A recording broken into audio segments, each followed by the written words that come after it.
آگے جناب لطیفہ، اغراض مکروہ اور محبوب میں تقسیم ہے، اور شریعت نے ان میں سے وہی مقرر کی جو کیں۔ اگر تو عین الجمع والوجود میں ہے تو کہہ سب اللہ کی طرف سے ہے، لیکن اگر تو عین التفرقہ میں ہے تو کہہ اور مجھے شیطان نے ہی یہ سب بھلایا۔ ہر قول اپنی جگہ پر حق تعالیٰ کے ساتھ ادب ہے۔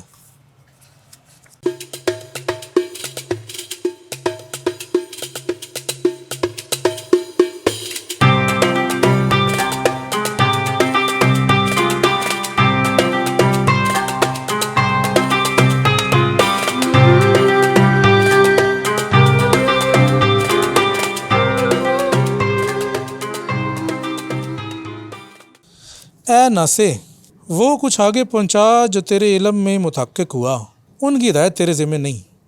جب سامعین تیری بات نہیں مانتے تو خود پر کیوں سختی کرتا ہے؟ کیا تیرے لیے رسول اللہ علیہ السلام کی یہ سنت بہترین نمونہ نہیں؟ آپ کے ذمہ ان کی ہدایت نہیں۔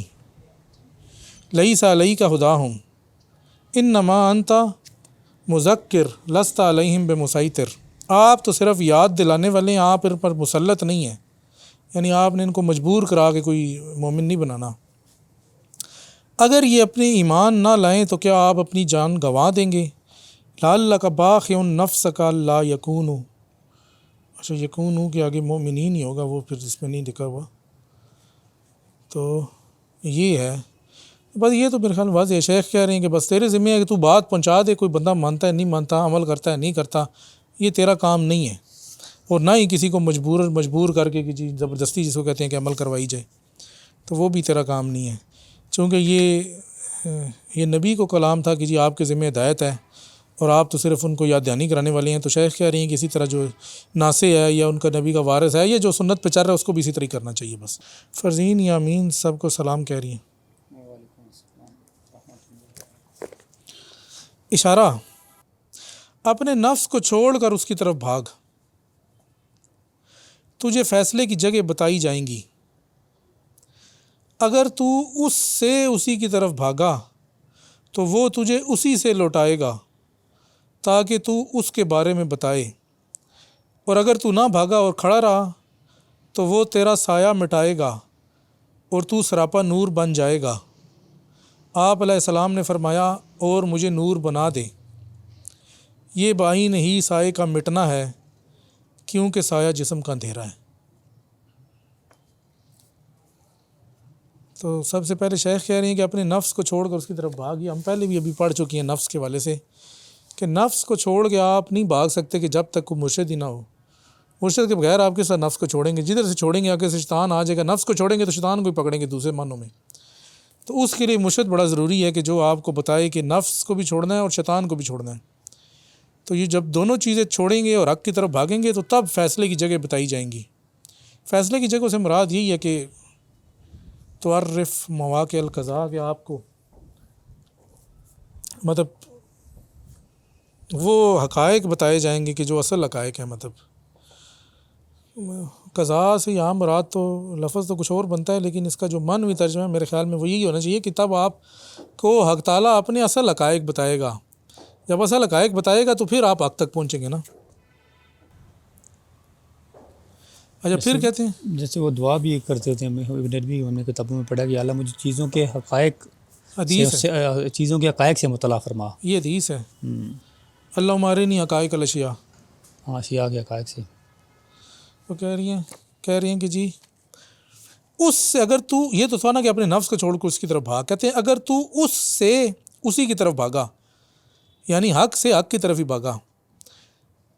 جب نفس کو چھوڑے گا تو ظاہری بات ہے حق سے حق کی طرف بھاگے گا نا۔ شیطان کی، نفس کے ساتھ ہی شیطان کی بھی نفی ہے، یہ نہیں کہ نفس کو چھوڑا تو شیطان کو پکڑ کے بھاگ گئے۔ خیر نفس شیطان کو چھوڑ کے اس کی طرف پکڑ کے اس کی طرف تو نہیں بھاگیں گے، وہ تو اس سے بھاگیں گے۔ اگر تو اس سے اس کی طرف بھاگا تو وہ تجھے اسی سے لوٹائے گا، یعنی کہ اگر تو حق کے ساتھ حق کی طرف بھاگا پھر تجھے حق تعالیٰ حق سے واپس لوٹائے گا مخلوق کی طرف، کہ تو اس کے بارے میں بتائے لوگوں کو، اس کے بارے میں پھر تو بتائے گا کہ جی حق نے مجھے یہ دیا، یہ عطا کیا، یا حق ایسا ہے، یا حق کے معاملات اس قسم کے ہیں۔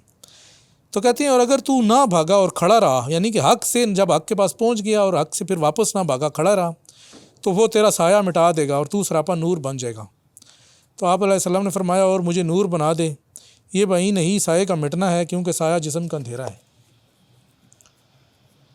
سایہ مٹنے سے مراد یہ ہے کہ آپ کی جو یہ نفس کی جو یہ عیوب ہیں یہ زائل ہو جائیں گے اور آپ سراپا نور بن جائیں گے۔ مطلب ظاہری بات ہے کہ اگر آپ اسی کی حضرت میں ہیں تو وہ تو نور ہے، تو نور کے ساتھ آپ بھی نور میں ضم ہو جائیں گے۔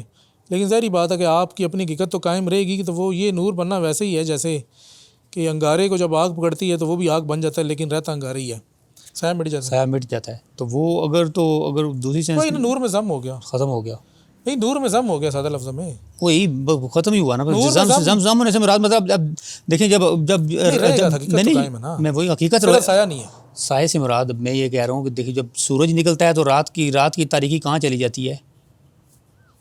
سوچنے کی بات ہے نا، جیسے ہی سورج جاتا ہے تو یہ اندھیرا ختم ہو جاتا ہے، اندھیرا کہیں چلا جاتا ہے نا، کدھر جاتا ہے اندھیرے کی اپنی حقیقت تو اس کی ہے نا، جیسے ہی سورج نیچے جاتا ہے تو پھر اندھیرا اپنی حقیقت اصل میں آ جاتا ہے، زائل ہونا یہ چیز ہے، جیسے ہی سورج باہر آئے گا تو وہ کام ختم۔ یعنی زائل ہونے سے مراد یہ ہے کہ آپ کے نفس کے جو معاملات تھے نا، وہ جو جتنی خرابیاں تھیں، وہ سارے مسائل تھے، وہ زائل ہو گئے۔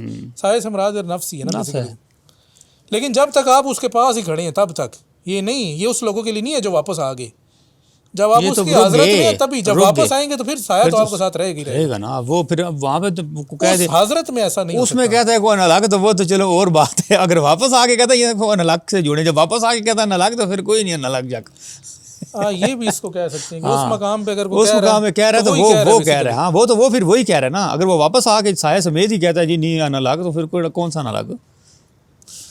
سہیب خان صاحب کہہ رہے ہیں کیا مرشد کا زندہ ہونا بھی شیخ کے نزدیک ضروری ہے یا صرف ان کی روحانی توجہ ہی کافی ہے؟ بتائیں جی، اس کا جواب دیں آپ۔ نہیں اب دیکھیں، اب یہ تو آپ نے نہیں مطلب آپ کسی مردہ مرشد سے کس طرح، مطلب آپ زندہ ہونا تو ضروری ہے نا، چاہے کوئی بھی زندگی ہو، ظاہر سی بات ہے، چاہے روحانی زندگی ہے چاہے جسمانی زندگی ہے، زندہ تو ہو نا، زندہ ہونا چاہیے چاہے مرشد۔ دیکھیں اب آپ بھی لکھیں جی میرا تو مرشد زندہ ہی نہیں ہے، میرا مجھے فوت ہو گیا، ختم ہو گیا، فوت تو ہو گیا، مطلب ہے ظاہری طور پہ تو دیکھیں باطنی طور پہ تو زندگی اگر ہے اس کی تو پھر تو الگ بات ہے، اگر نہیں ہے وہ مردہ ہو گیا تو پھر کون سا مرشد ہے وہ؟ مرشد کا بھی زندہ ہونا ضروری ہے اور مرشد کے دل کا بھی زندہ ہونا ضروری ہے، مرید کا بھی ساتھ زندہ ہونا ضروری ہے تاکہ وہ اس کو زندہ کرے۔ یہ نہ ہو کہ جی مرشد تو زندہ ہو، مرشد کا دل زندہ نہ ہو، تو کام سے دیکھیں زندہ ہی زندہ کو زندہ جو ہے وہی اس کو زندہ کر سکتا ہے نا، یہ تو مردہ ہے سٹارٹ میں۔ اب دیکھیں جب اس کو پتہ لگا نا سامری کو کہ حضرت جو تھے جبرائیل علیہ السلام کا قدم جس جگہ لگا، کیونکہ وہ ان میں زندگی والے جو آثار تھے، تاثیر تھی، تو وہ مٹی اٹھا کے جب اس نے اس مردہ اس کے اوپر ماری تو وہ بولنا شروع کر دیا۔ تو یہ بھی تو اس کی مثال یہی ہے کہ جب آپ زندہ کے ساتھ جڑیں گے تو زندگی آئے گی نا، مغناطیس کے ساتھ جڑیں گے تو مغناطیسیت آئے گی، جس کے اندر پاور ہو نا، پاور بھی ہو۔ اگر اس کے سامری نے وہ نہ دیکھا ہوتا اور حضرت جبریل کا گزر نہ ہوتا تو سامری ساری مٹیاں اٹھاتے رہتے، کچھ نہیں، کیوں پتہ نہیں لگتا۔ اصل مسئلہ یہ ہے کہ مرشد کے پاس بھی تو ایسی پاور ہو کہ وہ آپ کو زندہ کر سکے، اگر نہیں ہے تو پھر تو ایسے بندے کا کوئی فائدہ نہیں ہے۔ تو یہ اس کا جواب ہے جی، لیکن انہوں نے سوال بڑا عجیب سے کیا کہ مرشد کا زندہ ہونا بھی ضروری ہے کہ نہیں۔ نہیں وہ دوسرے سینس میں کہہ رہے تھے نا، کیا وہ حیات دوسری دنیاوی حیات کا پوچھا، ہاں وہ دونوں ضروری ہیں جی، وہ دوسری حالت بھی ٹھیک ہے، لیکن اس کے لیے آپ کی اپنی نفس کی حالت ایسی ہونی چاہیے کہ آپ مردہ سے کچھ قبول کر سکیں۔ مردہ سے مراد ہے روحانی، دنیا سے جانے کے بعد، جو دنیا سے گیا ہوا ہے روحانی، مطلب آپ کی روحانی، آپ کا جو روحانی معاملہ ہے، روحانی استعداد کہہ لیں یا روحانی صلاحیت آپ کے اندر اتنی اجاگر ہو گئی ہے کہ آپ کسی باطنی پرانے بزرگ سے یا کوئی بھی ہے اس ہستی سے فیض لے سکتے ہیں، پھر تو کام آپ کا چل جائے گا۔ لیکن اگر آپ کے اندر صلاحیت ہی نہیں ہے، آپ کہیں جی میں روحانی کو ڈھونڈ رہا ہوں، بھائی تو ڈھونڈ تو رہا ہے لیکن تو اس سے کنیکٹ کس طرح ہوگا؟ تو جب آپ پہلے زندہ سے کنیکٹ ہوں، اگر آپ کے اندر وہ صلاحیت آ گئی ہے، یا کئیوں کے اندر ہوتی ہے، مطلب شروع سے بھی ہوتی ہے، کئیوں کے اندر نہیں ہوتی، ہر بندے نے اپنا معاملہ خود دیکھنا ہے، اس میں کوئی ایک اس میں نہیں کہا جا سکتا کہ جی یہ ایک پہ ہی سب پہ اس پہ کول آئے گا۔ لمبی چوڑی بحث ہے یہ والی نا، ہاں یہ لمبی ہے، مطلب ظاہری رعایت شرط ہے، وہ یہی کہہ رہے ہیں۔ ہاں ظاہری وہی، اگر ظاہری حیات میں آپ بیعت ہوں گے اس کے پاس تو چلا جاتا ہے تو کوئی مسئلہ نہیں، آپ کی ٹریننگ تو کر کے گیا ہے نا، آپ اس پہ کار بند رہے ہیں، بس ٹھیک ہے۔ ہاں لیکن اگر وہ اس کا باطنی معاملات ہی نہیں کھلے، ہاں باطنی معاملات نہیں کھلے، پھر نیا بندہ پکڑ لینا۔ اچھا یہ صفحہ نمبر ہے 257 جس کو ہم پڑھ رہے ہیں، کتاب ہے تاج التراجم، فرزین یامین صاحبہ پوچھ رہی ہیں۔ آگے جناب ہے جناب اشارہ، جو تجھ سے اس کی حد کا سوال کرے جس کی کوئی حد نہیں تو وہ جاہل ہے۔ اسے اس کے نتائج اور اثرات سے جواب دے تو عالم ہوگا۔ 50 نمبر حاشیہ ذرا دیکھ لیتے ہیں۔ اچھا یہ حاشیہ جیسا فرعون نے حضرت موسیٰ سے پوچھا، قال فرعون وما رب العالمین قال رب السماوات والارض وما بینہما ان کنتم موقنین۔ فرعون بولا تھے رب العالمین کیا، کون ہے یا کیا ہے؟ فرمایا جو آسمانوں اور زمینوں اور ہر اس شے کا رب ہے جو ان کے مابین ہے، اگر تم یقین رکھتے ہو۔ جو شیخ اصل چیز اس میں بتانا چاہ رہے ہیں وہ یہ ہے کہ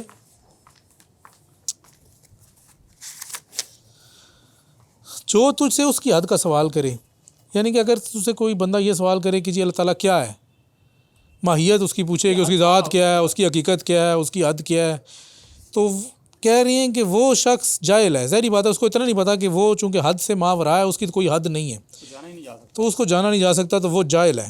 تو کہتے ہیں اسے اس کے نتائج اور اثرات سے جواب دے، کہ تو اس بندے کو جواب دے کہ حق تعالیٰ کے نتائج اور مطلب اس کے بتا کہ حق تعالیٰ نے کیا تخلیق کیا، یا حق تعالیٰ کیسا ہے، کہ رب العالمین کیا ہے، جس طرح کہ مشرق اور مغرب کو رب ہے یہ بتا، یا جس طرح کہ حضرت ابراہیم سے سوال کیا کہ جی کون، تو نے کہا جی میرا رب تو وہ ہے کہ جو سورج کو مشرق سے نکالتا ہے اور مغرب میں غروب کرتا ہے۔ تو یہ اس طرح سے شیخ کہہ رہے ہیں کہ جب تو اس طرح سے اس کو جواب دے گا تو تب تو عالم ہوگا۔ اگر تو اس کو یہ جواب دینے لگ جائے گا کہ نہیں جی میں آپ کو حق کی حقیقت بتاتا ہوں کہ کیا ہے، تو اس سے بڑا جاہل ہو جائے گا کہ جس طرح کا اس نے سوال کیا۔ یعنی مطلب یہ ہے کہ جیسے نبی پاک صلی اللہ علیہ وسلم جب کسی بندے کے ساتھ بات کرتے تھے تو اس کے لیول پہ آگے بات کرتے تھے، جس طرح کی اتنی اس کی ذہنیت ہوتی تھی۔ یہ نہیں کہ کلاس 1 کا بچہ ہے تو میٹرک کی باتیں اس کو بتانا شروع کر دے، یا بڑی کلاس کی باتیں بتانا شروع کر دے۔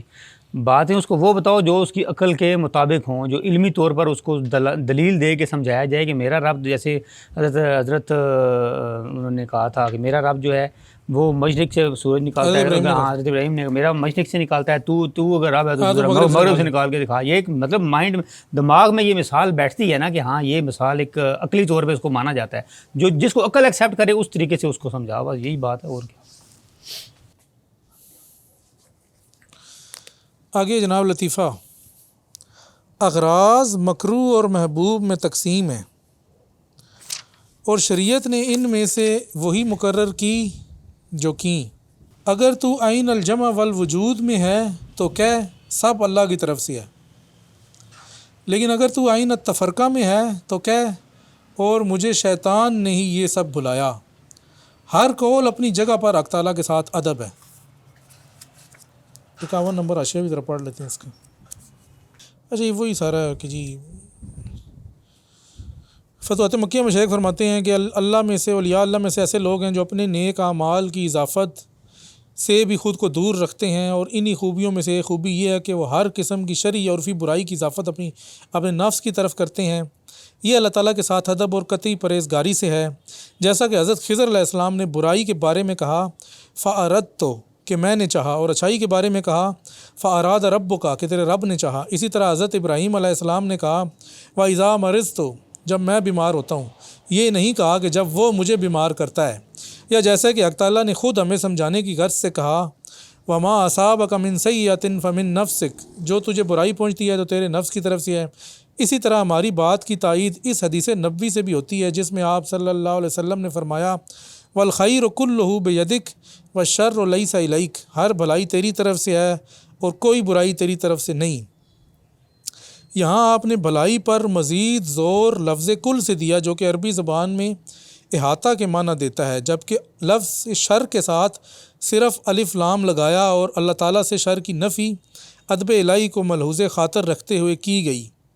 یہ بھی جان کہ اہل اللہ کے خاصہ کے ہاں یہ مسائل الہیہ میں مبہم ترین مسئلہ ہے۔ مزید تفصیل کے لیے رسائل ابن العربی مقدمہ کتاب الحجب میں حجاب افعال کا موضوع دیکھیں۔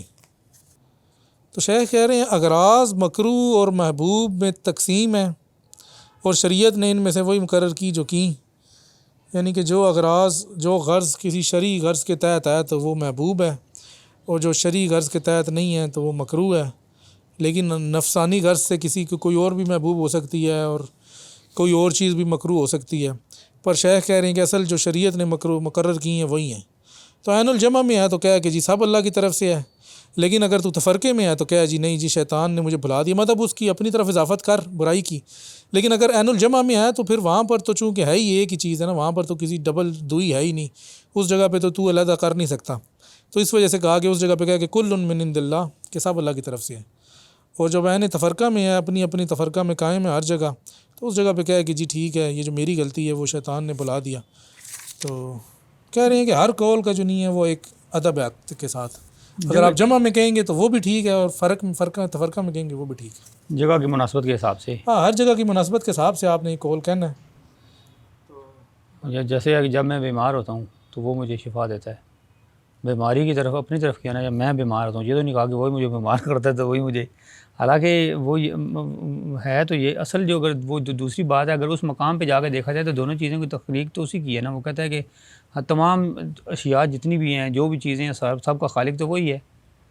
تو ہم وہ ادب کے لحاظ سے ہم یہ کہتے ہیں کہ جو بری چیزیں ہیں وہ سارے نفس کی طرف منسوب کرتے ہیں، ساری اچھی چیزیں اللہ تعالیٰ کی طرف منسوب کرتے ہیں. نہیں، لیکن یہاں پر شیخ نے یہ نہیں کہا نا کہ ادب کے لیے. شیخ نے کہا ہے کہ دونوں ہر قول اپنی جگہ پر حق کے ساتھ ادب ہے. ہر قول مقام کا تقاضا جس مقام پہ ہے. میں وہی کہہ رہا ہوں، جس مقام پہ ہوگا اس کے حساب سے، اس جگہ کے حساب سے ہی ہے نا بس. ہاں، مقام کے حساب سے ہے کہ دونوں قول ٹھیک ہیں. لیکن اگر ایک قول کو جو اس کا مقام نہیں ہے دوسرے مقام پہ کہا جائے گا پھر غلط ہوگا. یعنی کہ عین الجمع میں تو تفرقہ کی بات کرے گا تو غلط ہوگا، اور عین تفرقہ میں تو جمع کی بات کرے گا تو تب بھی غلط ہو جائے گا. تو دونوں مقامات کو بھی پہچاننا ہے اور اس کو بھی پہچاننا ہے.